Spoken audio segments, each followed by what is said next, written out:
Here on the Iowa Agribusiness Radio Network, being joined right now by Growth Energy CEO Emily Skor. Emily, thanks so much for taking the time to visit with us. Always a pleasure, Dustin. All right, got to talk to you a little bit between the scenes at Washington last week when I was with you, and we talked a little bit about what we were hoping to see with the Farm Bill going through and with E15 being attached. Now we're 10 days away from that, and things look a lot different than they did when we talked last. Yeah, I mean, as you said, there's a tremendous amount of activity, and I won't relive all of that. I will say where we are right now, we have our E15 bill is going to be voted on next week in the House. We have a tremendous amount of very good momentum. We've got a broad coalition of support. We've got farmers, ethanol producers, fuel retailers, the vast majority of oil refiners. We all support this bill that was introduced a week or two ago. And so, our message to Congress is simple: don't delay. Americans want action. And I'm optimistic. I am optimistic that we have the bipartisan votes to get this done. And we know it got decoupled from the Farm Bill, and that's, for be that as it may, they're finally getting a chance to have it on the floor, because I know there was concern when we talked a year ago in Washington about the fact, was it enough of a big enough issue to get its own standalone bill? Well, now it has one, and now is its chance. And we've gauged the barometer there. I mean, both sides of the aisle seem to be very, amicable to this, and we see farm state representatives on both sides of the aisle, I'm sure, talking to their colleagues in their respective parties. You're right. We have very strong bipartisan support for this bill because it is essential for the farm economy, and also because gas prices are so top of mind right now. Gas prices are at their highest level in 4 years, and families need relief. There's a tremendous amount of pressure on lawmakers to do something and provide that relief. The president wants lower prices, Congress wants lower prices, and as you know, E15 gets us there. And, of course, it's not just the low prices at the pump, while that is a big driver, but it also does a lot for our supply of corn that we have sitting on hand right now. It gives us some certainty both for the producers and for the processors. Well, what is so important is that we continue to demonstrate and educate lawmakers that we have such capacity of corn in the country right now. If everybody drove on E15, that's an additional 2.4 billion bushel of corn grind. We all know that we've got a corn surplus. We had a record crop. And so we've got to find U.S. markets for U.S. commodities. E15 is kind of the ready solution. And there's been a very strong chorus of voices from our farming community with us saying, this is what we want. Give us markets, not handouts.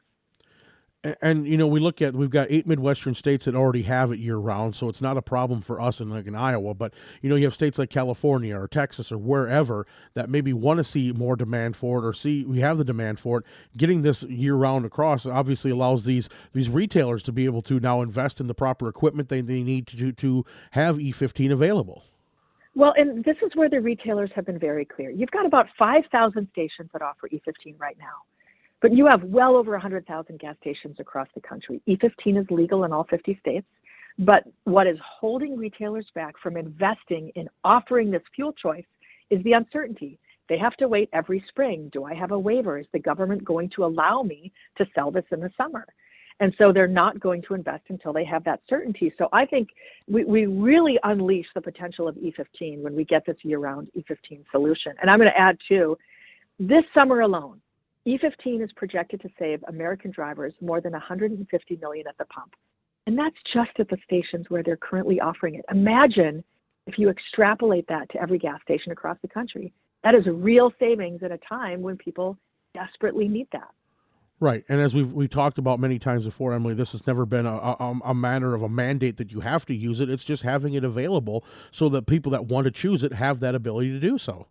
You're absolutely right. And there is misinformation. Our opposition is really pushing kind of a false narrative. This is about fuel choice. Okay, there's no mandate. This is about giving fuel retailers the ability to sell a fuel option 12 months out of the year as opposed to 9.5 months out of the year. And, we also, the heartbeat, the pulse of Washington better than I do a lot of times, Emily. And, the House is one hurdle. The president said he's committed to signing it if it gets to his desk. But what about the Senate? What do you think the climate is there for an E15 bill standalone? At this point, we're kind of taking it one step at a time. And so certainly, when this passes the House, that puts additional pressure on the Senate to take action. So we have slightly different dynamics in the Senate. You have a slightly different kind of opposition that we're going to have to contend with. But I do believe that if the House votes on E15 as a standalone bill and supports that, again, it puts the pressure on the Senate to have to do something. And given geopolitics, I think, and as we get closer and closer to the midterms, I think the urgency of the need to do something for the American farmer, to do something for the American driver, that's not going to go away. And I think that hopefully should be helpful to our cause.